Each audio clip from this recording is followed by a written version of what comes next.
Hi, I'm Pav. And I'm Neil.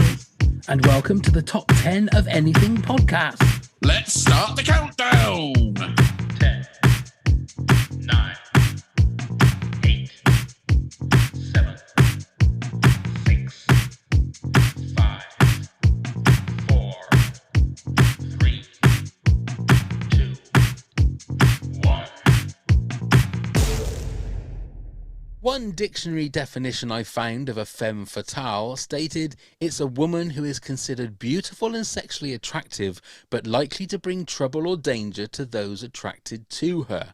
Well, since the dawn of storytelling, we have been attracted and enchanted by such characters on the big and small screen. Whether you cheer them or hate them, you can't take your eyes off them. Here's Neil with 10 femme fatale facts. Well, thank you very much, Pav. I'd like to just say they're not facts per se, but what I have found in my deep delve into femme fatales was that Collider ran a international poll on their top 10 femme fatales. So it goes like this. At number 10 is Jessica Rabbit. I'm not bad. Framed. I'm just drawn that way.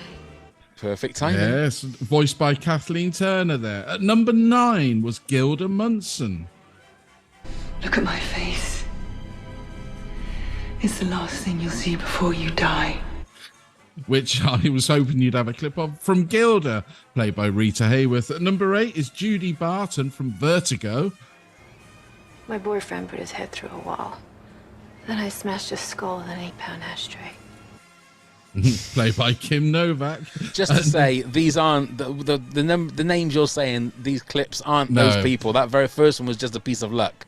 So Right. Carry on, Neil. Okay, so what I'll do is I'll say who the actress is and then play the clip. Okay. So at number 7 we got Bridget O'Shaughnessy from The Maltese Falcon, played by Mary Astor.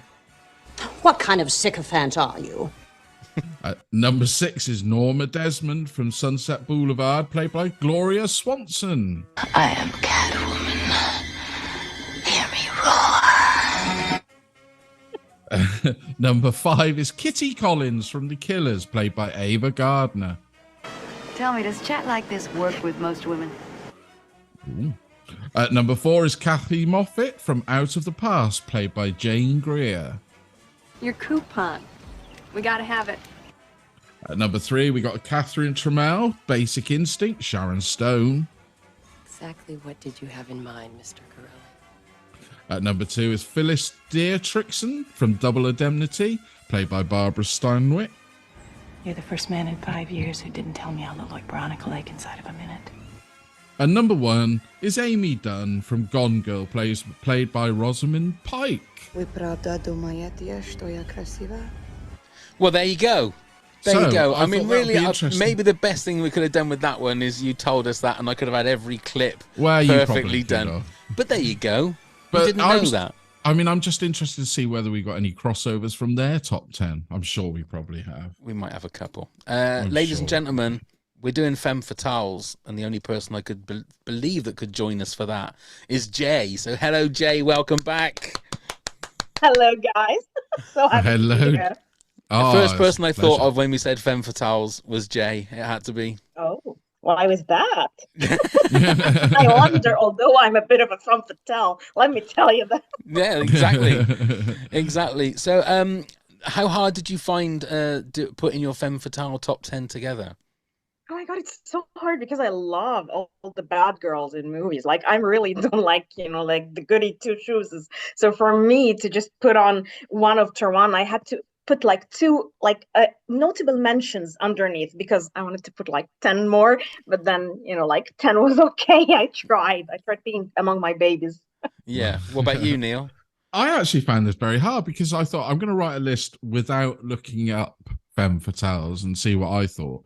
I couldn't get to 10 off the top of my head. It was only when I looked up to the big lists, there's like hundreds of lists out there, and saw it and I thought, bloody hell, I didn't realize how many I'd missed or what I'd never considered a femme fatale. Yeah. But there we are. We got there in the end. The other thing I find also with this, now with being a male, is whether you come across as being sexist, because you look at these women and you think that they are, well, as I said in the thing, sexually attractive and beautiful women, but that's sort of part of the definition of a femme fatale. That's what they use to get what they want, or they use to hurt people or get in positions.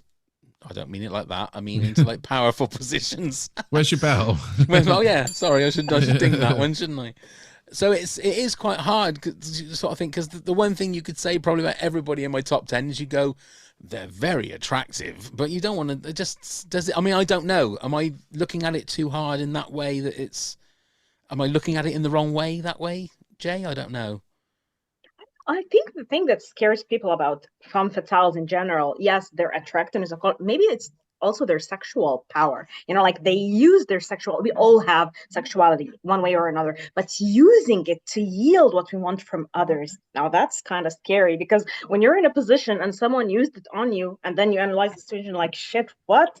I was used by this person, but I was powerless. What can I do? They're so hot, blah, blah, blah. So yeah, also that they're in it for themselves. And this kind of scares men, let me say. Why? Because mostly we're women, we're motherly, we're tender, we just hug around. So when you're in it for yourself, you don't even want to be with the man, you don't want to be in for the kids, you just want to be for this creature only. This is kind of terrifying. I mean, even to me. Yeah, yeah. And I think that's the thing, is that the man or the woman is there for that femme fatale to sort of drive through to get to what they want, isn't it? I think that's the thing. Yeah, okay. Yeah. Right. I'm sure we're going to have some duplicates on this one, but it's going to be really interesting to see exactly who and exactly where. So, Jay, kick us off with your number 10. All right. My number 10 is Kitty Collins' The Killers, Ava Gardner.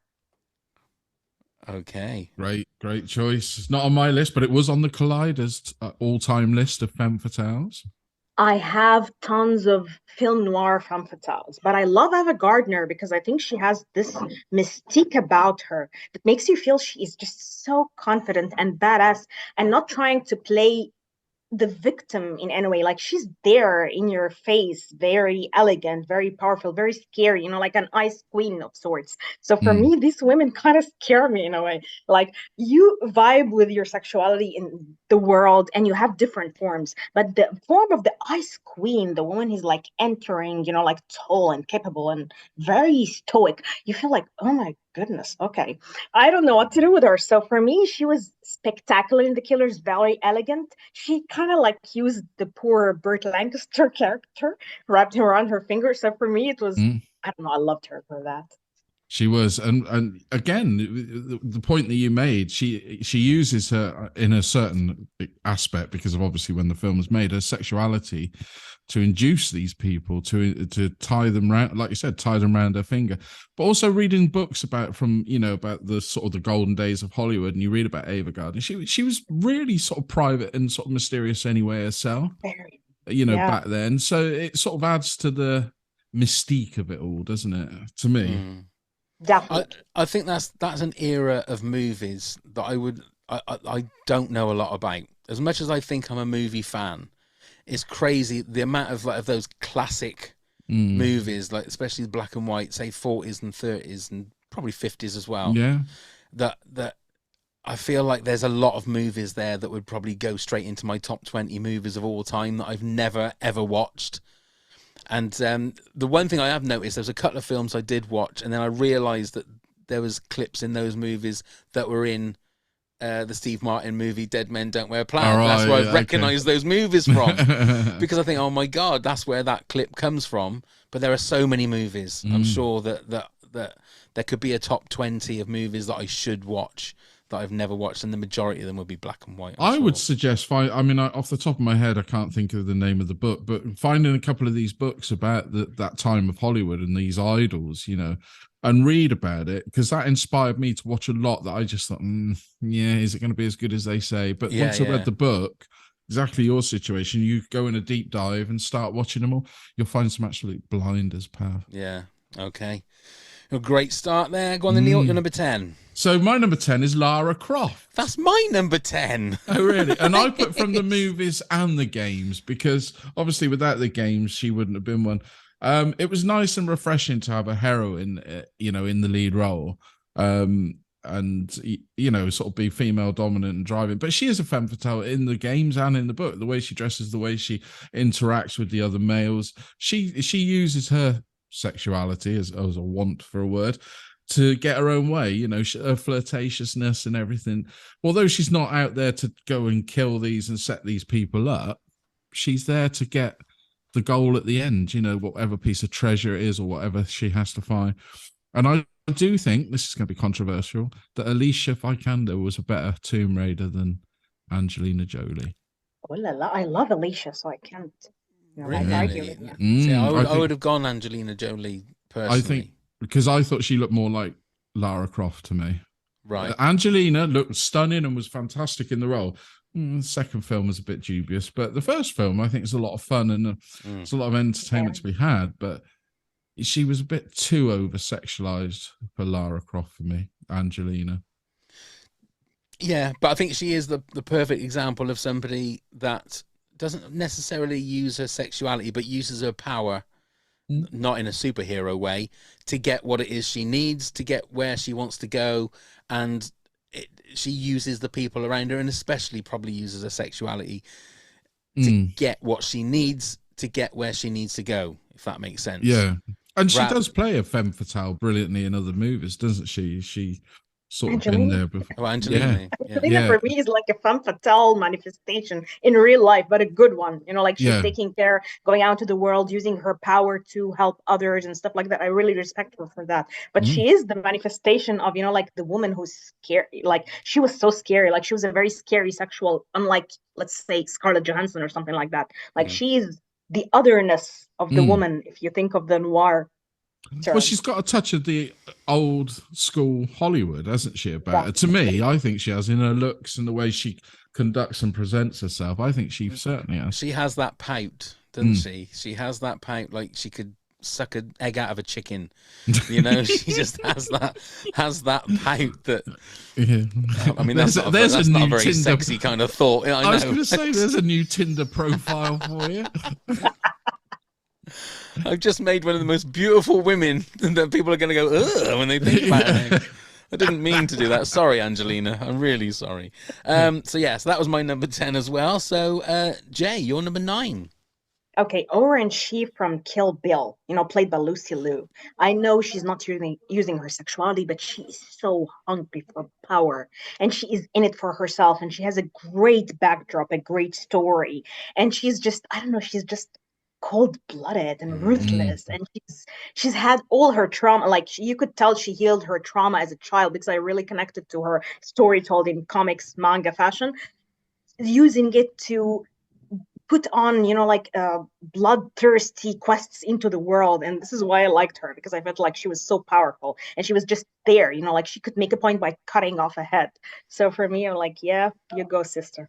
Unfortunately, she died at the end. Yeah. Spoilers, by the way. And there may be spoilers, just to let everybody know. There may be. And I think one of the most beautiful women, I think Lucy Liu is so beautiful. I genuinely do. Genuinely do. But that manga cartoon section from Kill Bill Volume 1 is stunning. As a piece of art, but as a backstory for a character. It is vicious, it is cruel, it is visceral, it's everything, but it's the sort of thing that you can only do in animation that you couldn't do in real life. It would just wouldn't, it would feel like too much in real life, but it is, anybody that hasn't ever seen that, it is crazy. But it tells you everything about that character, about why they are like they are grown up. And we said it a million times, or a billion times probably, I wish he'd still release the whole bloody affair. I know. You would think he'd do it. Yeah, sooner or later he has to. Or if not, can't you just edit it together yourself? Maybe? I'll have a go. I don't think I quite got the prowess of like whoever does it. Who did the edit? Was it Sally Mink who did those? I think it was. So I think it was. Yeah, I haven't got her power, so no. I'm sorry. Okay, all right. Or knowledge. Go on then, Neil. You're number 9. Cersei Lannister. What a nasty bitch. My number 5. You're number 2. Lena Headey. What a great actress she is, though. Fantastic actress. And she plays a evil well. I mean, Judge Dredd, she was the evil one in that as well, wasn't she? And I think she does it so well. She's underestimated as an actor. But Cersei was a crowning glory until her fall. yeah, what can we say about her? That's the evil incarnate. Gets what she wants when she wants and how she wants. There's a summary of a femme fatale, isn't it? It is. It is. Mm. Go on then, Jay. Why is she so high in your list? And you know what scares me really of her is that she's a really good mother. Think about it. All she cared about she was so vengeful when her kids started dying. Like she was the manifestation of revenge. And this kind of scares me because when I think about the power of motherhood sometimes and how it's usually portrayed as, like the good thing, blah, blah, blah. Of course, not for me. But when you see the dark side or how far mothers would go to do something, whether to protect or to avenge their children, you'd be like, okay, yeah, she was angry for power and she was a good mother on a quest to kind of like eliminate all those who she felt did wrong to her kids. So she was so scary for me, man. The way her eyes, the way she delivered. Yeah, in that sense, she was a good mother. But if she'd have been caught in series 1 with her brother like she was, she loved her family, Neil. I mean, come on, what more do you need? She loved her family. She maybe loved certain members of her family in the wrong way, but she loved her family. The new board game, Incest from Mattel, game for all the family. Yes.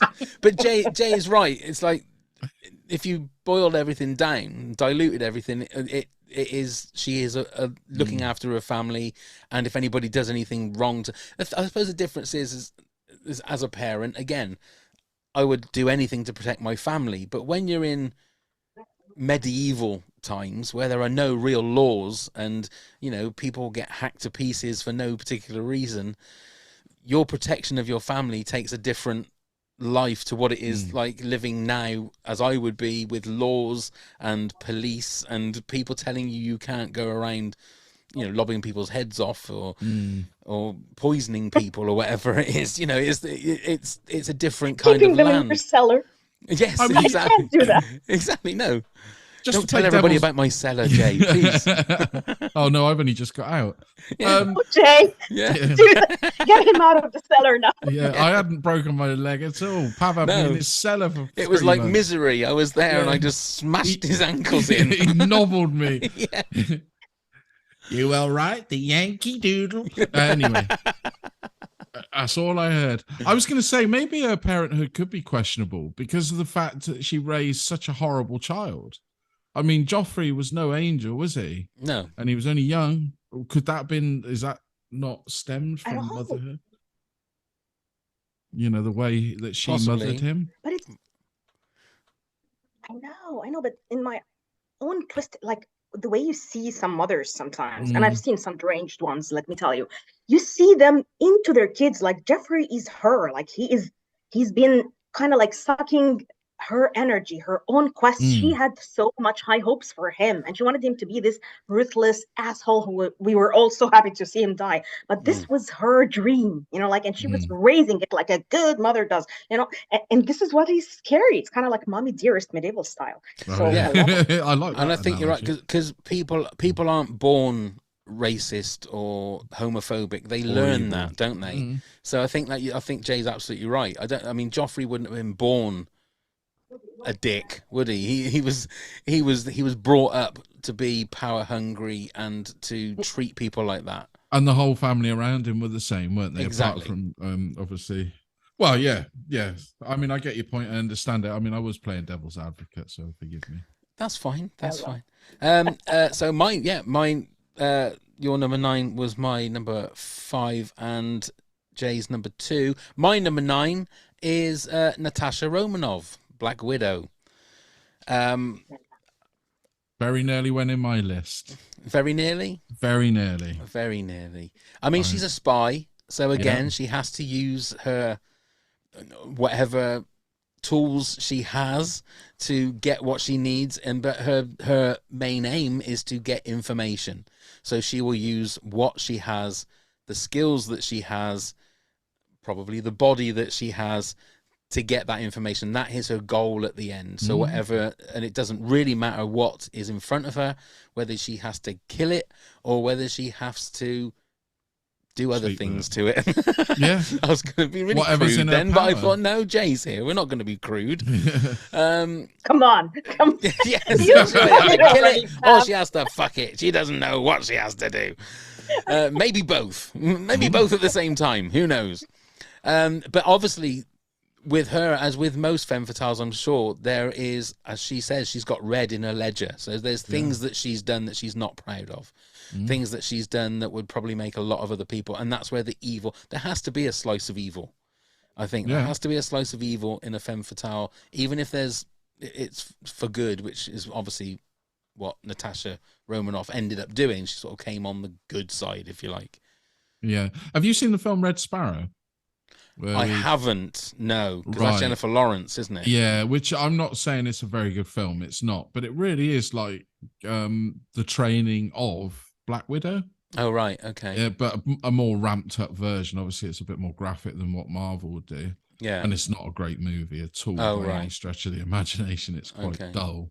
But yeah, those two are very much. Well, that's a great review. That's going to make everybody want to watch it. Well, Neil. I was going to say something, and I thought I'm just going to look like a dirty old man. I know what you say. Because doesn't Jennifer Lawrence just have not very many clothes on in a lot of that movie? Well, there's a scene that they're trained to, the boys and the girls, to be, you know, sort of oblivious to using their body for sexual things. So they will strip, they'll be naked, but they're not prudish about it. It's just what it is. And you've got to get on. It's a job.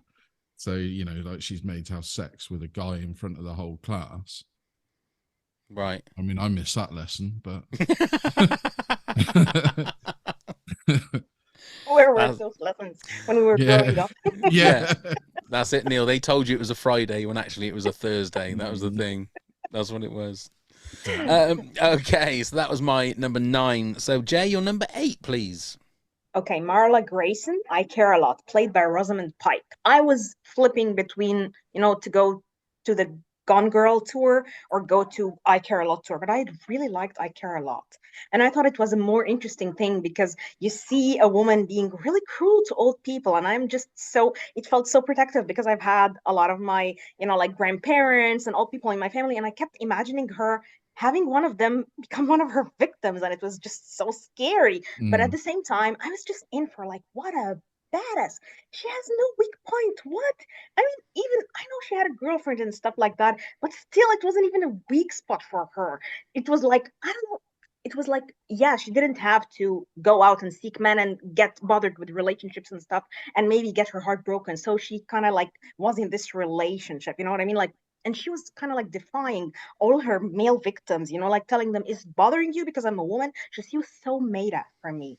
And this is what I liked about her. She was just so cruel and evil, and in a way she was really getting off this power. She just wasn't doing it because there was a purpose and she had to do it, blah blah. I think she was kind of like using it as an internal euphoric thing. So it was so intense to watch a character like that and to watch her demise too, because I didn't see it coming. So spoiler alert for whoever didn't watch it. I haven't seen it yet. I'm going to be completely honest with you. Dude. It doesn't matter. I will watch. Is that the one with Peter Dinklage in? Yeah. And I love him so much. I don't know. I love Peter. So yeah. I must watch that. Yeah, there are some movies and TV, well, I'd say movies mainly, that I really enjoy, but I could only ever watch once because it's so uncomfortable to watch and so painful. That's one of those ones. Right. I remember we watched myself, and the same with you with the ending, Jay. I didn't see it come in. Never. No. But it's one of those things where I couldn't watch it again because she is so horrible. It's just. And the idea that it's, you know, like it's like people, I could feel her, like I could feel like, oh my God, what if it has been one I know? Like, what if this has been a distant uncle or something? I would have wanted this bitch down. But still, you know, this is why we love femme fatales, because they kind of like push us to the limit, to the point where we feel like, damn, girl. And they do things that you would maybe sometimes would like to do, but you've got scruples, you've got morals, and you know that it's the wrong thing. And you're raised by a good mother. You know, like my mom is such a good girl. Like she's the antithesis. If you want to make a list with, you know, like Elizabeth Bennet, get my mom. Right. Okay. So it's always hard to be a femme fatale when you have a mom like that. Yeah. So yeah, you need to watch that, Neil. Yeah. I'm going to have to definitely watch it. It's not fun to watch as such, but it's, not it's all very, movies very are good. As long as it's very good. Yeah, it's very, very good. Go on then, Neil, you're number 8. So this is a film I haven't seen for a while, so some of it may be a bit vague in my memory, but she will always be known as a femme fatale in my eyes, and what a brilliant performance. Was Bridget Gregory was the character in The Last Seduction, Linda Fiorentino. My number What 6. is it? Yeah. she became a modernized version of the old school femme fatale in that movie for sure. Have you ever seen this film, Pav? I've never seen this film, no. Well, I would highly recommend it. Me Highly too. recommend. Is it Bill Pullman, isn't it? Is it Bill Pullman? I think it's can't Bill remember. Pullman. Let me have I a think look. it is. I can't remember off the Yeah. top of my head. But yeah, I mean, the whole build for her is great in that movie. The look that she has makes you think. I mean, if we talk about old school femme fatales, she actually looks like an old school femme fatale, and her performance in it, which was, I think, is like a breakthrough role, isn't it? It's what put her on the map. Yeah, Bill Pullman. Yeah, it was Bill Peter Pullman. Berg as well. That's it. Great film. Cold but yet intriguing, if you know what I mean. Yeah, I'd recommend that one. What about you, Jay? Jay, yeah, why is it in your top 10 then, Jay? It's my number 6, and I love her so much. I even love her voice. I think she has this husky, sexy voice, which adds, like cream to the pie. So she's just, I don't know, I really like her because she's just a badass, ruthless bitch, and she's even putting it out there. Like, she's not even trying to hide her badassery for me, and she kind of used every bit of them. And I like it when there's a master manipulator, but you feel that they're smart. Like, the movie is not dumbing you down as an audience member to accept it. No, she's just so smart. She's outsmarting everybody. And I love everything about her. Her look, her hair, her voice. And I think I kind of like, after I watched it for the first time years ago, I was like trying to, like look in the mirror and act like her because she's so relatable to looks wise. So yeah. So oh, sorry. I was going to say, are we looking at this movie? It's more of like a body heat kind of movie, or a disclosure kind of movie? What? No, it's very noirish. Yeah, it's just very noirish.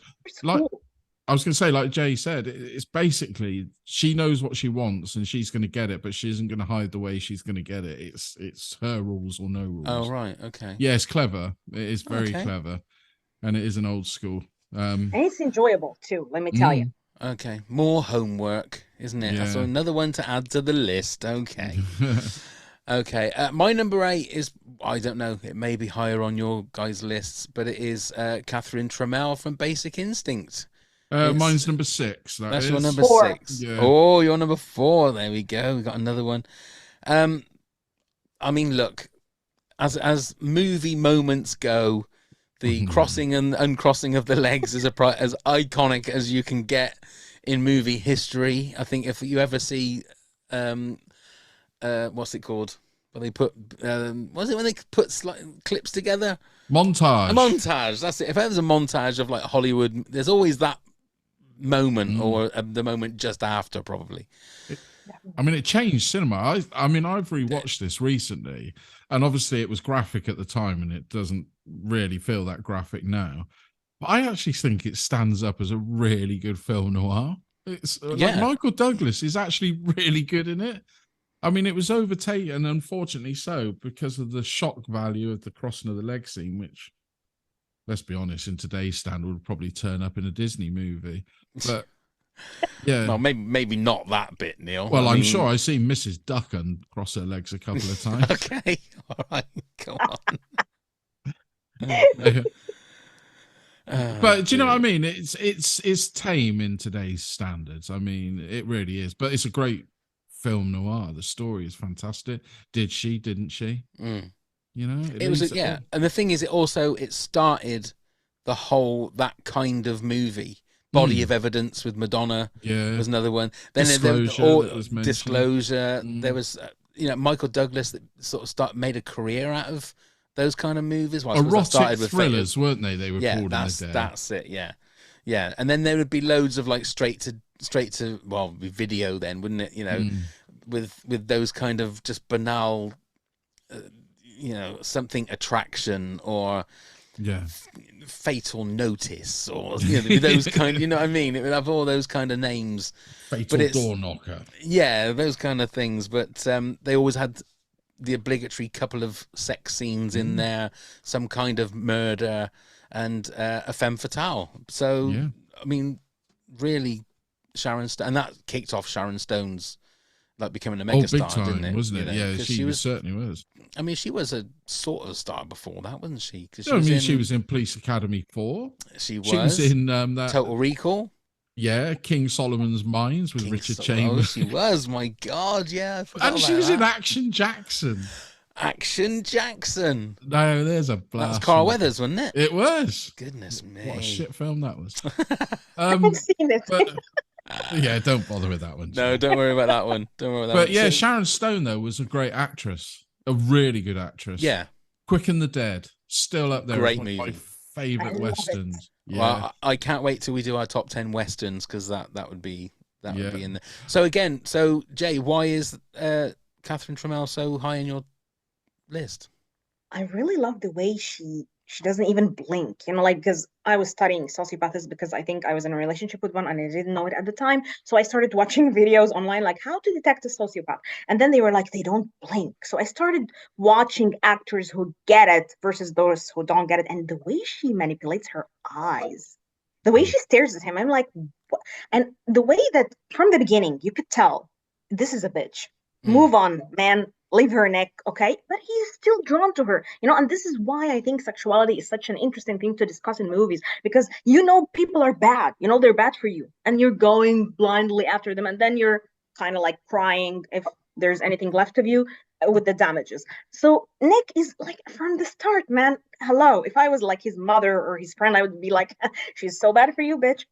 Watch out. And he would still go there and she would still fuck him up. So for me, the idea that someone would have this power, and she played it really good. Also, I really liked her style in the movie. Like her dress, everything. Her dresses, the way she doesn't wear underwear, everything about her was just magnetic. Yeah. And her eyes too, very cat-like and scary.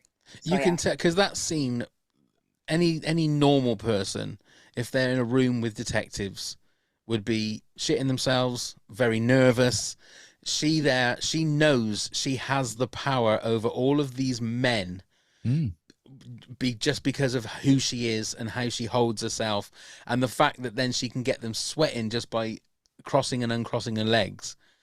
It's the height of like power, and she knows she has that power over these men, and that is the definition of a femme fatale. It was, and I was going to say that one guy got so hot under the collar he had to go to the island and work on Jurassic Park. Yeah, that's right. Yeah, he did. Made his glasses steam up. It did.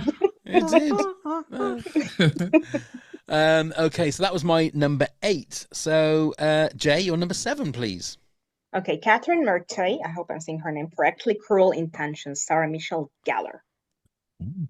She's like, I love her so much for so many things. First of all, because she's the antithesis to most of the ones I mentioned. They're all tall and elegant and powerful looking, and she's very petite, but she is so cunning and beautiful and kind of like doll-like. But she has immense power, which makes her a little bit scary. She is unlike those women who are carrying themselves out there, like very aggressively and very honestly.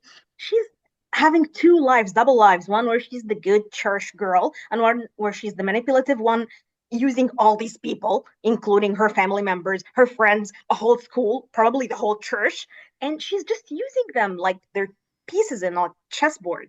So I just love her.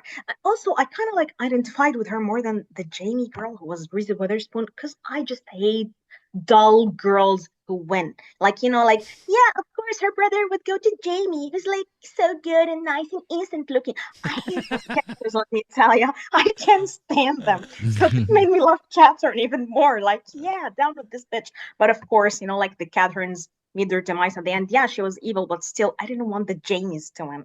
I hate the Jamies. So that impersonation was uncanny. I thought Reese Witherspoon was with us then for a second. Oh, that was amazing. Now, am I right in saying that Cruel Intentions is a remake of Dangerous Liaisons? Well, not a remake; it's a retelling. As a retelling, yeah, right, a bit like Roxanne is a retelling of Cyrano de Bergerac. Right. But I mean, I would say, Jay, have you seen John Malkovich's with Michelle Pfeiffer and Uma Thurman? And yes, yeah, that's the version of that story you want to see with the powerhouses. Yeah. yeah, it's a great story. So it's a great way of, like, I would say, teenage generations, the cruel intentions, for them to get in and understand, and then you can work your way backwards and then see the John Malkovich version and then work your way back to the French version, and away we go. Okay, I'd have to do that because I've not seen either of them. There you go. Dangerous Nature. You're in for a treat, Pav. It's Thing a great is, I think you story. realise that I've seen probably the same 10 movies over and over again, and that's all I do. Just on a loop. I just watch the same. If it hasn't got Star Wars or Harrison Ford in it, I just don't want to know. I'm just not interested. That's not true. I know That's it's not true. I know. But it feels like that sometimes when I'm doing this podcast. Okay, so Neil, your number 7 then, please. Matty Walker, Body Heat, Kathleen Turner. Probably the first movie, well, that and Olivia Newton-John, first crush. I saw this way too young, Body Heat, way too young. I don't think my parents really knew what I was watching. So I subsequently forgot a lot about it, but just thought, nudity, great. And watched it again, and it's a lot cleverer than that. I mean, when you watch the film and how it all transpires and all goes through, you feel the heat where they are. William Hurt, isn't it? Is it William Hurt? It is William Hurt, yeah. You're sweating with them, you know, when they're going, is it New Orleans or wherever they are? It's hot, it's steamy, and the story is very good. And Kathleen Turner, I think, is the sexiest and most femme fatale she's ever been, more so than Jessica Rabbit, sorry. You seen this movie, Jay? Yeah, I've seen it, but a long time ago. But I remember because I was on a Kathleen Turner phase, I think, because I watched her in Friends and I liked her there. So I went and watched her movies. And I had the same reaction that you're saying, the idea of sweat. And when I'm seeing a movie and it's very hot and I feel like I'm sweating, I'm like, get this movie over with. Come on, absolve it, because it feels like it transcended to me. So yeah, I love it when they have this effect on you. I would always say Body Heat and The Big Easy were just two of the films that made me feel really hot, no matter what time of year when you're watching, as in temperature hot, not. Oh, I have to watch The Big Easy then. Is the Big Easy also done by Lawrence Kasdan? Or was The Big Easy like one of these old fashioned? That's Dennis Quaid, wasn't it? It's an 80s movie. It's a film noir again. Right. I think it's Ellen Birkin in it, but I may be mistaken. I think you're right. Yeah. I remember watching Body Heat, like, I think the same as you, Neil, when I was way too young to watch it. Didn't understand and I didn't understand, and I've never rewatched it. But I think, I mean, look, is there, apart from maybe Sharon Stone, would you say Kathleen Turner is the quintessential femme fatale? Modern day. Do you think? Possibly. Her and well, you could argue Angelina Jolie has the looks. She hasn't always done the roles, so I'd probably say Kathleen Turner over Angelina because of the roles that she's played. Right, you are right. It is Ellen Barkin and Dennis Quaid. For The Big Easy. Well, it's funny you say that because I can add another role to Kathleen Kennedy, then that's not right. Kathleen Turner as a femme fatale, and it's Dolores Benedict from The Man with Two Brains. Yeah, I haven't seen this one too. Have you never seen? Now, this is a Steve Martin movie, so it is crazy and weird, and probably one of Steve Martin's funniest films. But she is the absolute femme fatale. She is somebody that is there just to take men for as much money as she can get.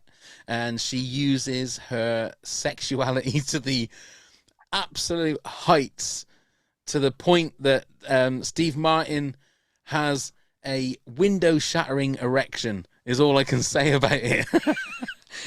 And it is one of the funniest movies. If you like that kind of comedy, if you like sort of crazy, silly comedy, it is one of the greatest comedy movies ever. It didn't make my top 10 comedy movies, but it should have done probably, because it's just absolutely hilarious. Well, so I mean, it's wall to wall with laughs, isn't it? All it's the just way through. Right from Steve Martin's character's name is Dr. Huffar. That's his name, and you have to. It's HUFFURFF. It's just absolutely crazy movie.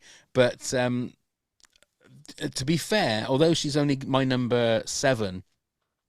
She was the second person I thought of on my list, because straight away when you think of femme fatale, that was the second person that I thought of. So although she only made number 7, because other ones sort of bumped her down a little bit. I had to have her in my top 10. So that is my number 7. Number 6, so we have Bridget Gregory for you, Jay, from The Last Seduction. Neil, we had Catherine Trammell from Basic Instinct as your number 6. And my number 6 is Selena Kyle or Catwoman. That's my number 2. Can I say or can't I say? Because it's really high. High. We'll talk about it again for you, Jay. Let you have your whole moment. Yes, that's fine. No spoilers. I mean, personally, Michelle Pfeiffer is my favourite Catwoman. I think she's the quintessential Catwoman. I think she absolutely is. And there's been other good Catwomen. I think Catwomen. I don't know which would be the way to say it. I think the '66 Batman Catwomen were really, really good as well. Yeah.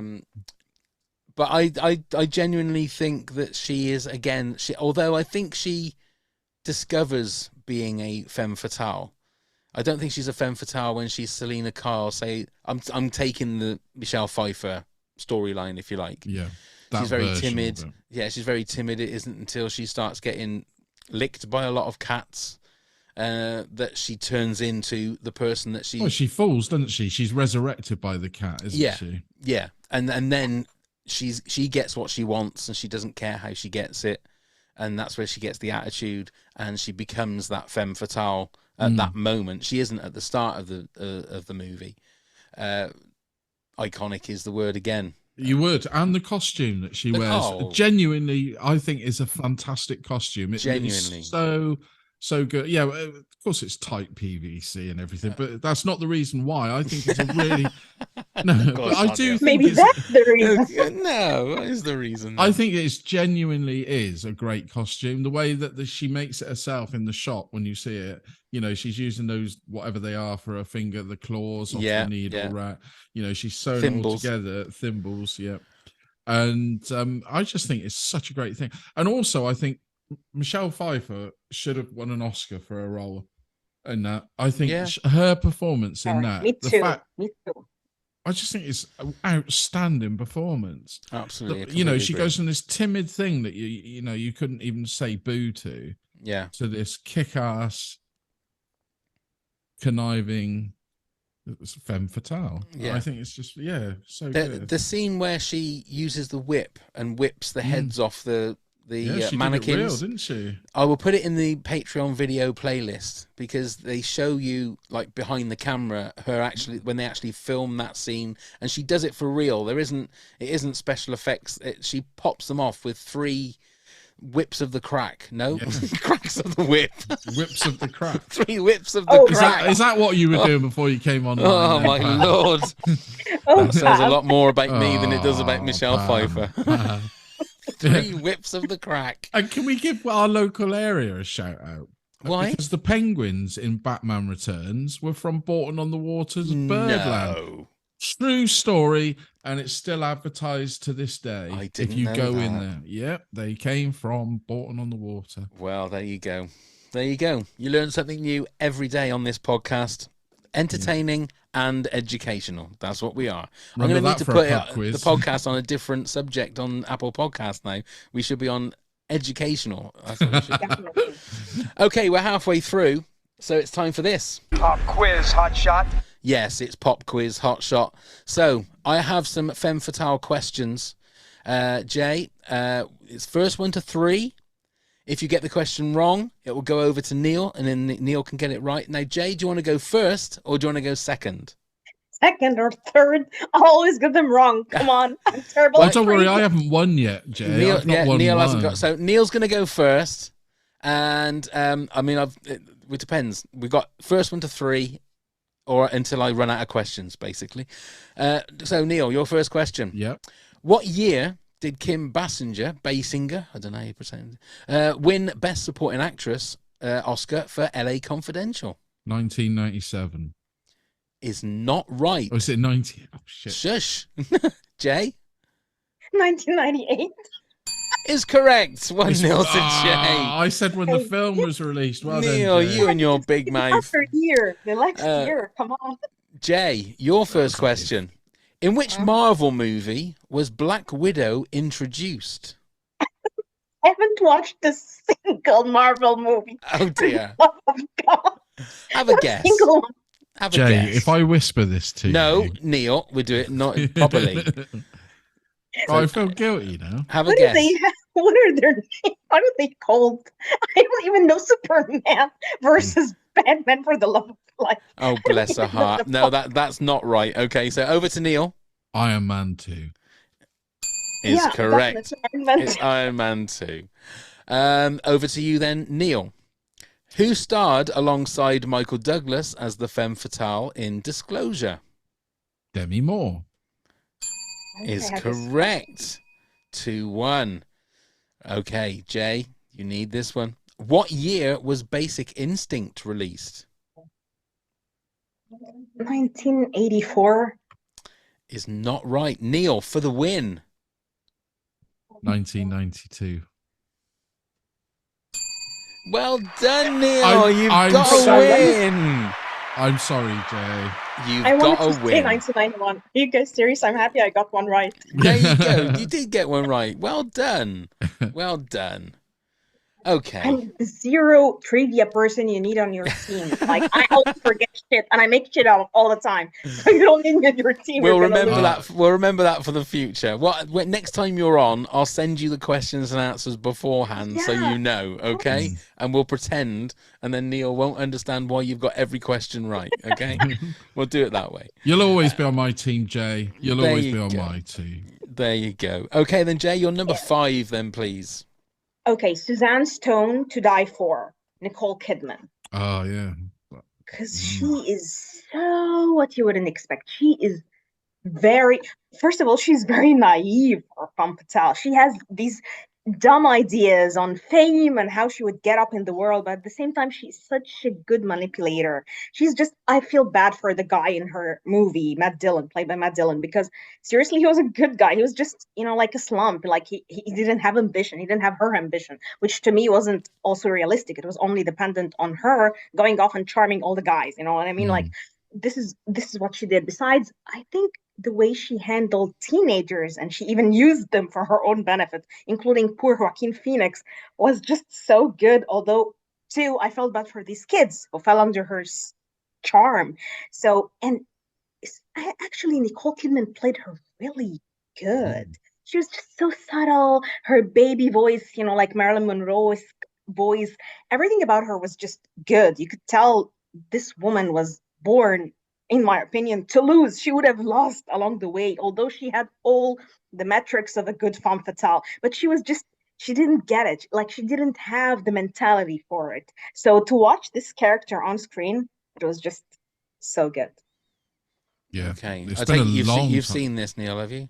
Yeah, a long time ago. It's been a long time. Wasn't she? I think she was Oscar nominated. It was her first Oscar nomination for this role. I'm pretty certain. Gus Van Sant directed. Yeah. I love Gus Van Sant. That's why. Yeah, he's got a good visual flair. But it's been a while since I've seen it. But isn't it where she's the weather girl, isn't she?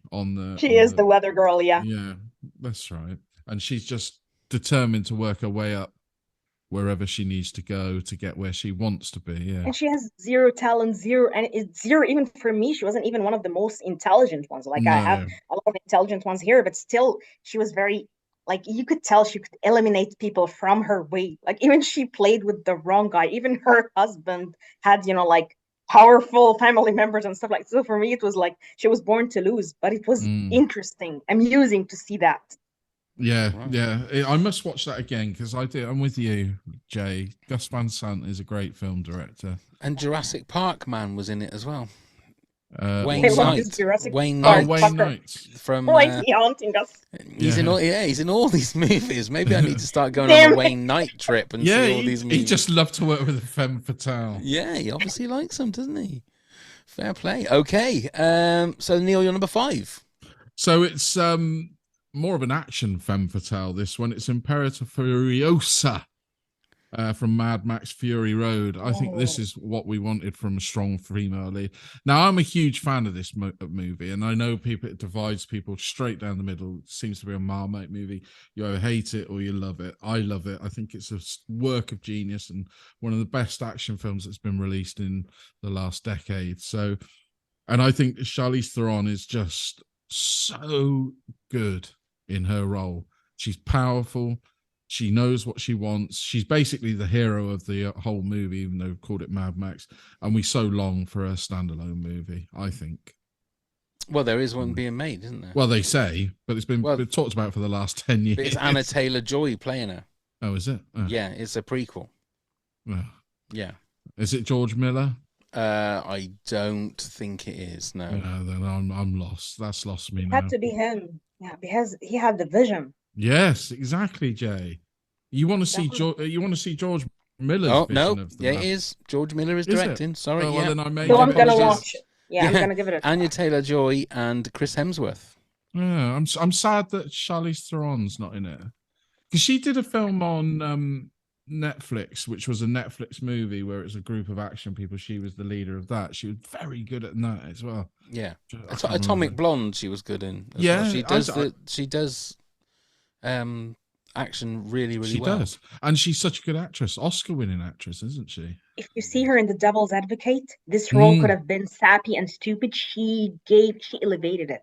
Yeah. She was so powerful in that role. She could have been, like outshined by Pacino and Reeves, but no, she was good.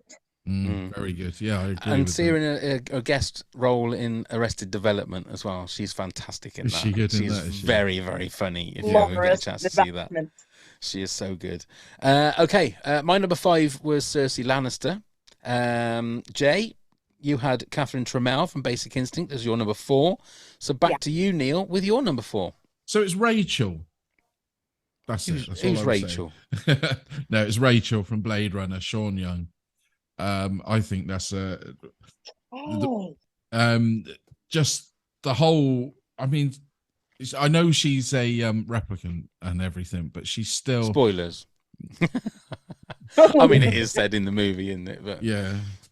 But she's set up to be that femme fatale. The way you're introduced to her, the way she smokes a cigarette, the way that she plays. I mean, she's a 30s movie star, isn't she? She's a 30s, 40s that's what it movie is. star. That's exactly what it is.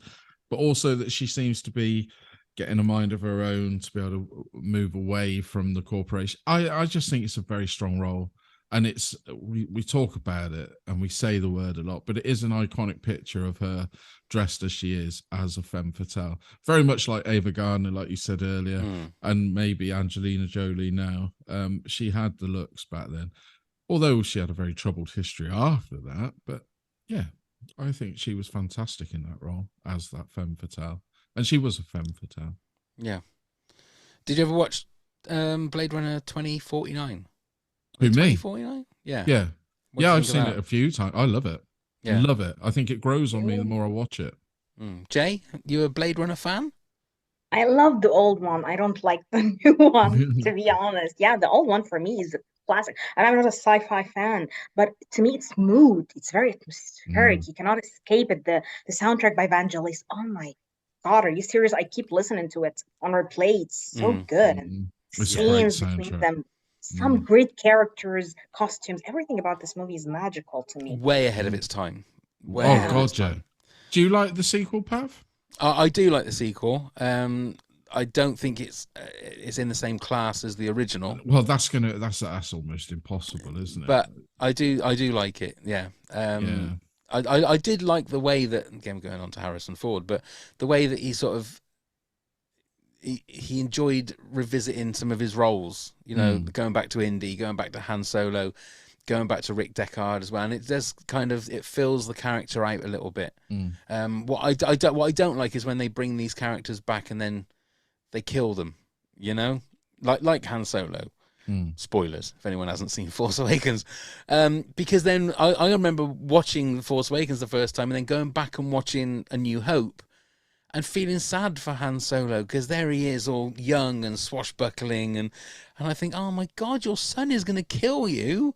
What? Just like, oh no, it's so sad, you know. And it ends up making you watch that movie slightly differently, because you know what is in store for this swashbuckling hero, you know.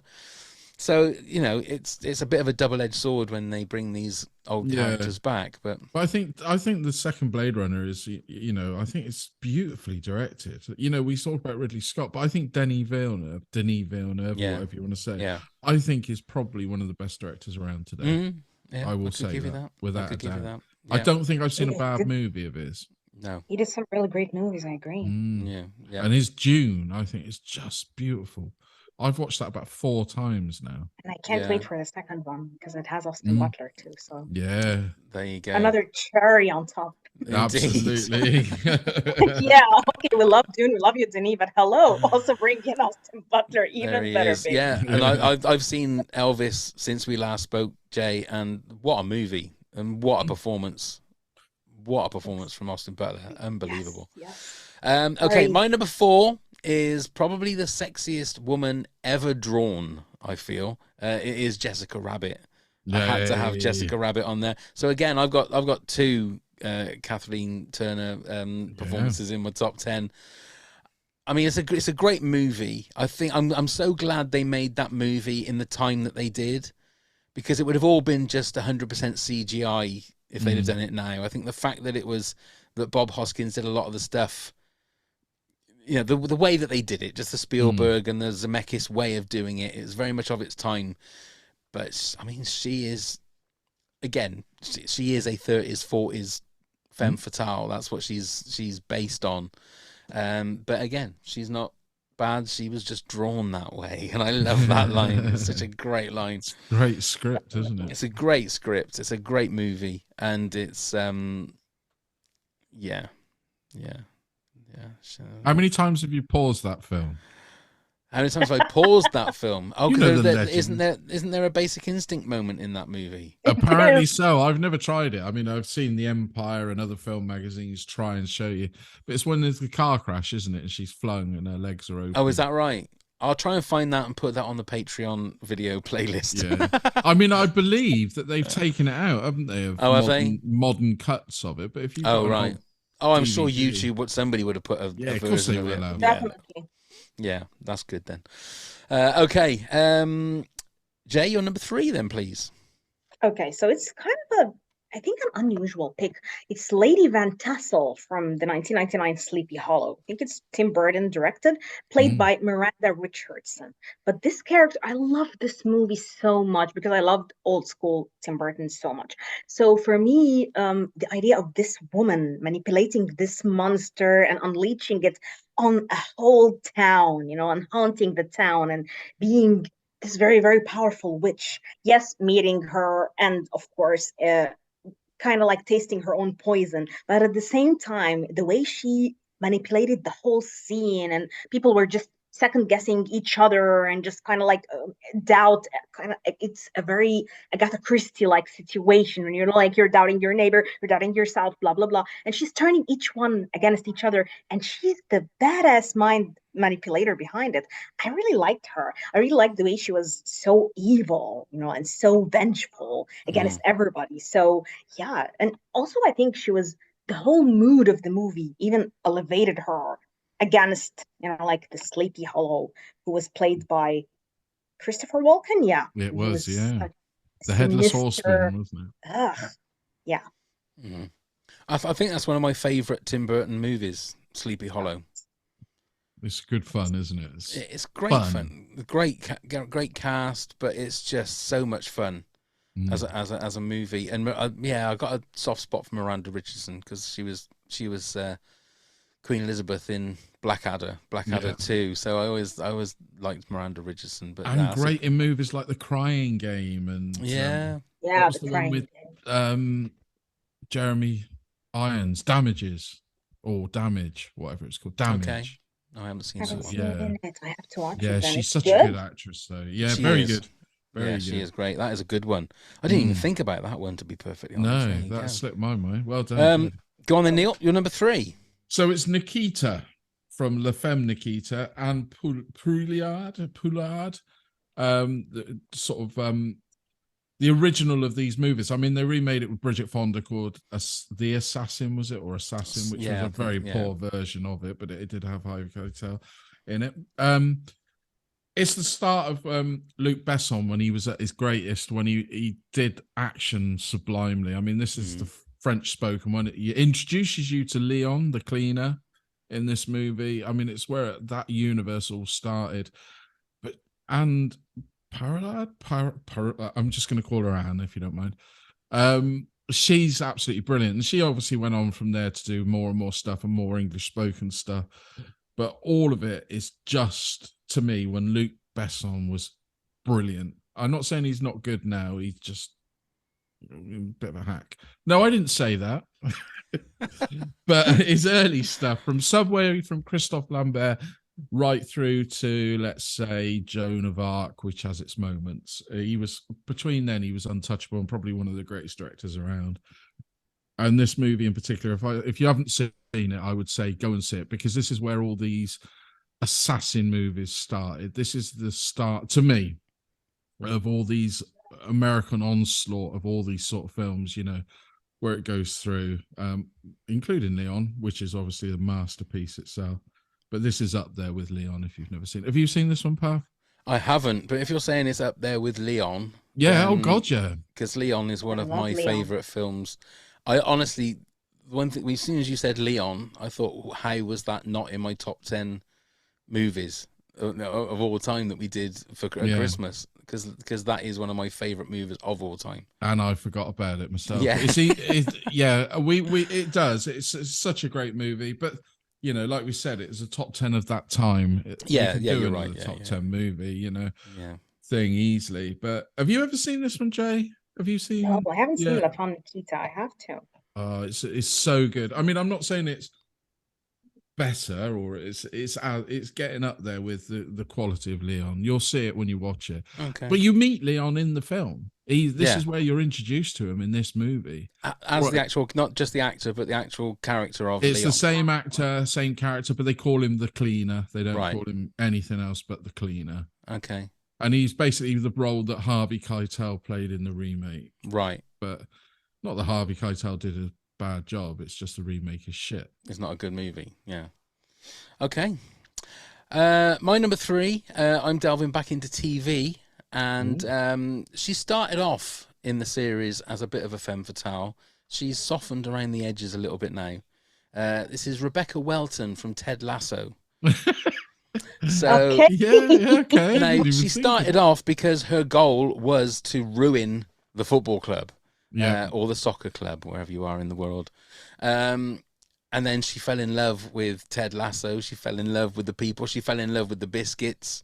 And so she's not so much of a femme fatale now, although she is still very strong, very single-purposed, very what she wants is what she gets, or what she tries to get.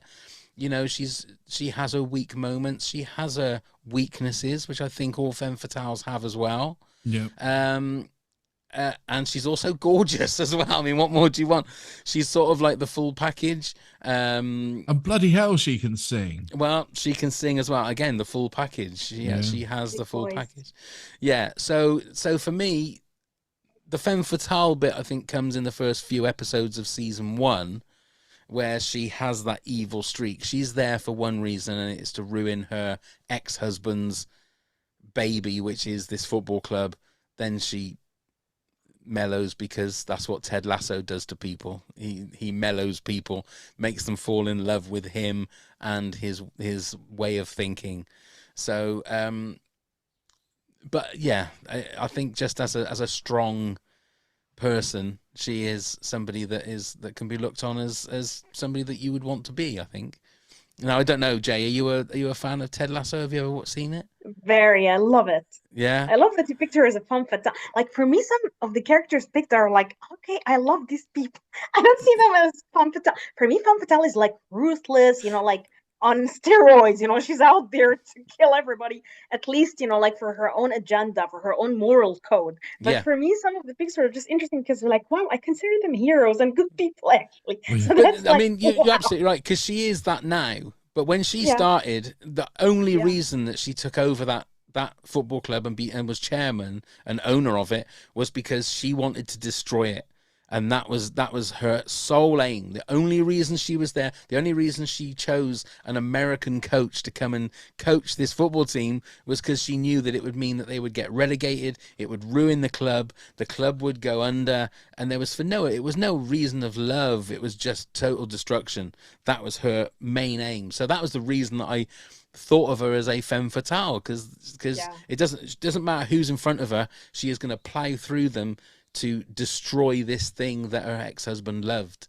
And that is what I thought is how fantastic now that she is completely 180 degrees changed. You know, she loves everything about it. She loves everybody that is part of her family, if you like. So yeah, a bit of a difference, but there you go. That's what I've gone for. No, so Jay, your number 2 was Cersei Lannister. Yes. Neil, your number 2 was Catwoman. So my number 2 is back to TV again, and she was very close to being the number 1. And I don't know if you guys have seen Yellowstone yet, the Kevin Costner TV show. No, I haven't. not yet. Please watch it if it's just for Beth Dutton, who is Kevin Costner's daughter. She is the absolute definition of a femme fatale. She is gorgeous. She is broken. She is damaged. She is ruthless. She is the kind of person that you would want as a friend, not an enemy. So I don't, if you guys haven't seen it, I don't want to say too much because I really don't want to. There are certain parts of Yellowstone that are batshit crazy. And you watch it and you think these kind of things wouldn't happen in Montana, in America. This is just like ridiculous. But her character and her relationship with like the head cowboy or whatever you would call him, a guy called Rip, is beautiful, heartbreaking, funny, sad. Is everything. And Beth Dutton is one of those people that there's certain scenes where she will tear somebody down with a few words, and she is just fantastic as a character. I can't remember the name of the actress. She also played Dr. Watson's wife in the Guy Ritchie Sherlock movies. What's her name? Riley. Is it? She was in Eden Lake and other things. Oh, I She was can in a picture her very now. good- Something. One of the ones that I watched was good. I think she was in it. Yeah, I should have. I can't think of her name. Something Riley. Kelly Riley. Kelly Riley. Kelly Yeah, great Riley, actress. and she is fantastic. I mean, myself and my wife, we've gone through what there is now. I think it's 4.5 series, 5.5 series. They haven't 4.5 series. Oh, whatever it is. That we're waiting for the second half of the last or the latest series of Yellowstone. They haven't released it yet, and she goes through everything. I mean, she goes through so much shit in those 4 seasons, and also you find out why she is like she is. There are certain things that have happened in her past, and again, I don't want to say too much because I really don't want to ruin it for you. So it's a show that you have to stick with on certain bits because it gets ridiculous in regards to violence and parts of the storyline. But if you stick with it, that just for Beth Dutton, I would say she's a legendary TV character, not just as a femme fatale, but as a TV character. She would be up there in my top 10 of TV characters. High praise indeed. Indeed. 1 minute she will have you cheering because she's literally kicking someone's ass, and then the next minute you'll be crying because of her backstory and what she's had to live with. So that's all I'll say. I'll say. But I would thoroughly recommend if you get a chance to watch Paramount TV, it. isn't it? Paramount TV in the UK, yeah, to watch Yellowstone. And then you've got 1853 and 1923, which are the prequels. 1923 with Harrison Ford and Helen Mirren. Helen Mirren, yeah. Okay, before we reveal our number ones, Jay, do you want to give us a rundown of your 10 to 2? Okay. And Neil will do the same, and then I'll do the same, and then we'll reveal our number ones. Number 10, Kitty Collins. Number 9, Orange She. Number 8, Marla Grayson. Number 7, Catherine Merteuil. Number 6, Bridget Gregory. Number 5, Suzanne Stone. 4, Catherine Trammell. 3, Lady Van Tassel. And 2, Cersei Lannister. Wonderful. And Neil? So at number 10, I had Lara Croft. At number 9, Cersei Lannister. Number 8, Bridget Gregory. Number 7, Matty Walker. Number 6, Catherine Trammell. Number 5, Imperator Furiosa. Number 4, Rachel. Number 3, Nikita. And number 2, Selena Kyle / Catwoman. Lovely. And mine is number 10, Lara Croft. 9, Natasha Romanoff. 8, Catherine Trammell. 7, Dolores Benedict. 6, Selena Kyle / Catwoman. 5, Cersei Lannister. 4, Jessica Rabbit. 3, Rebecca Welton from Ted Lasso, and 2, Beth Dutton from Yellowstone. So, Jay, what is your number 1 femme fatale?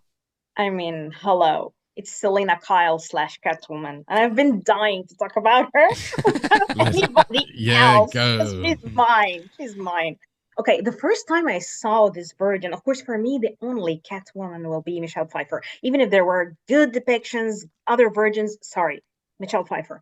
But I saw this at a very, very young age. And I think the transformation scene to this day sticks as one of the most wonderful acted, shot, executed scenes in history. Because you see this character whom to me was like, oh, I can't stand women like that, transform into this, and you can tell she had rage, she had anger, she really hated her life, her mother, her work, her boss. She hated how she wasn't winning in life, like I think she hated being this single, beautiful and pure woman. But at the same time, the way she took care of all those cats, they were the ones who made her the goddess, like the cat god, and the way they set her free from all societal restrictions and everything that was holding her back.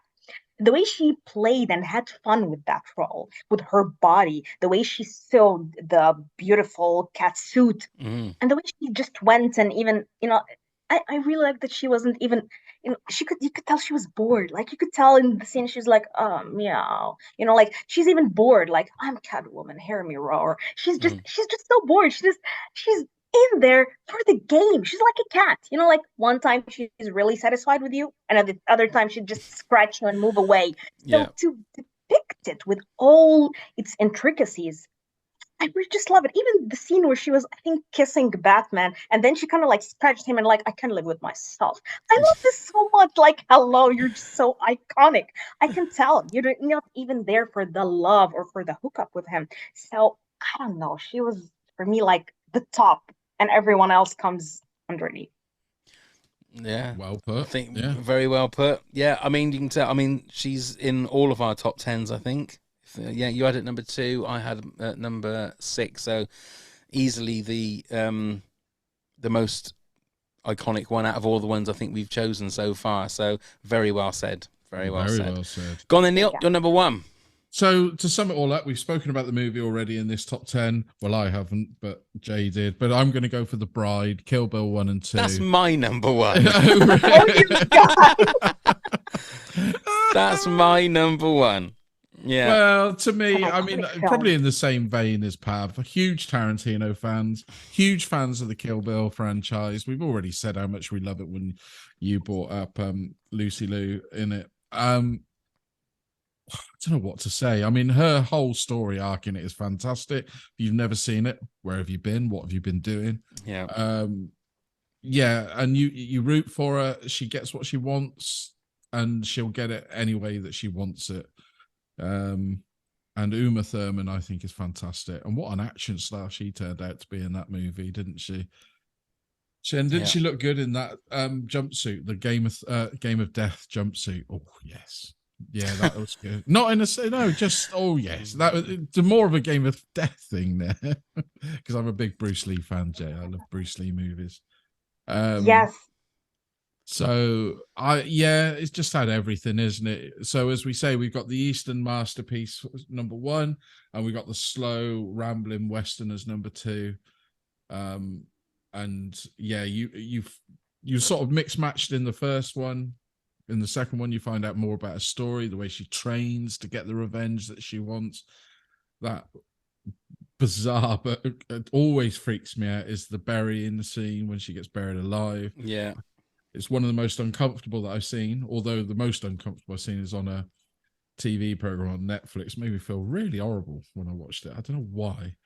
But everything that she does in that movie and all of them, and the way she gets rid of the rest of her kin, and the kills are so unique. Yeah. I mean, to me, yeah, it's just is at the moment. Yeah. I love those kind of revenge movies where it's one person and their sole goal is to basically just cross everybody off their list. And it doesn't matter. I mean, John Wick is the same. Payback with Mel Gibson is the same. Equalizer. It doesn't matter what you say. You can plead with people as much as you like, but their soul is, I think, as you said earlier on, Jay, is you're just going to go through them. You're just going to go through them because the person in front of you is not the goal. It's what's around them or behind them. It's after them. And so you just have to get through them, and it doesn't matter what you say. And that's what the bride has, that revenge for Bill. And it doesn't matter who he brings or who is in front. It's just the whole goal is to be in that room with Bill or out on the veranda or wherever it is, just for that final scene. And yeah, she was the reason that whoever it was I said was number 2 was Dolores from Man with Two Brains. This was the first one that I thought of when I wrote my list for Femme Fatales, without a shadow of a doubt. Although I look at Oren Ishii and I think that's a fantastic one as well. But then you could have also had Daryl Hannah's character as well, and thought, well, that could have easily been a top Femme Fatale. Well, they all are, Bill. aren't they? They all are, yeah. It's who you pick out of the bunch. Yeah, the Vivica A. Fox character is also a Femme Fatale as well. So, yeah. It's so Michael Madsen. What, a Femme Fatale? He's part of the group, isn't he? He is. Okay, we've got some honorable mentions. At And Why Not Pod said, in no particular order, Lynn Bracken from LA Confidential, Amy Dunn, Gone Girl, Catherine Mertier, is it? Cruel Intentions, Selena Kyle, Catwoman, Bridget Gregory, The Last Seduction, Matty Tyler Walker, Body Heat, Audrey Horn, Twin Peaks, Catherine Trammell, Basic Instinct, Red Hot Riding Hood, Tex Avery cartoons. I don't know who that one is. Red Hot, yeah, Red Hot Riding Hood. I mean, you need to look at that movie. And Helen from Tex Avery. Tex Avery, apparently so. Red Hot Riding Hood.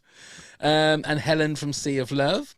Stu Grant said Poison Ivy, Catwoman, Rachel from Blade Runner, Alex Forrest, Fatal Attraction, Catherine Mertier from Cruel Intentions, and Lisa Buchanan said Glenn Close in Fatal Attraction. I'm not going to be ignored, Dan.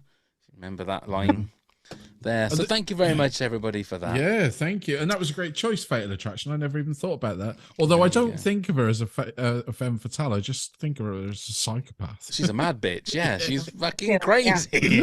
Yeah. And bring back the original ending. Put it on there. Don't fuck about and bring the happy ending. I like the director's ending of that movie, where there is no happy ending. Well, I'm sure that's on YouTube. I'll put that on the video playlist for our Patreon subscribers. Makes the film even better. There you go. Jay, we've done it. Yay! Femme Fatales been and done. So we will sort out another subject and we'll get you on if you want to come and join us again, obviously. I mean... Always, baby. Wonderful. So thank you for joining us, Jay. It's always nice to chat to you. It's always lovely to see your face. It really is. You are our number one Femme Fatale. How about that? There you go. Before we say our proper goodbyes, Neil, do you want to tell everybody how they can get in touch and all that gubbins? Of course I can. Just get in contact with us. Thank you very much. No. Perfect. Thank you very much. Now you can find us on all the social medias at Top 10 Pods. You know what to do. You know probably better than me. So come over and join us on there. Email us at toptenpods@hotmail.com. Whatever you want to ask us, feel free. We might not always answer the questions. Come and help support the podcast at patreon.com/Top Top 10 pods, there's all sorts of rewards. If you want them, please do come and help support the podcast. Check out all the links via the Linktree. You can find the link in the show notes. And wherever you download your podcasts, please do give us a review, give us a rating, and give us a like and a follow. We'd be most appreciative. Wonderful. There you go. Episode 88 in the bag. Ladies and gentlemen, please put your hands together. Link.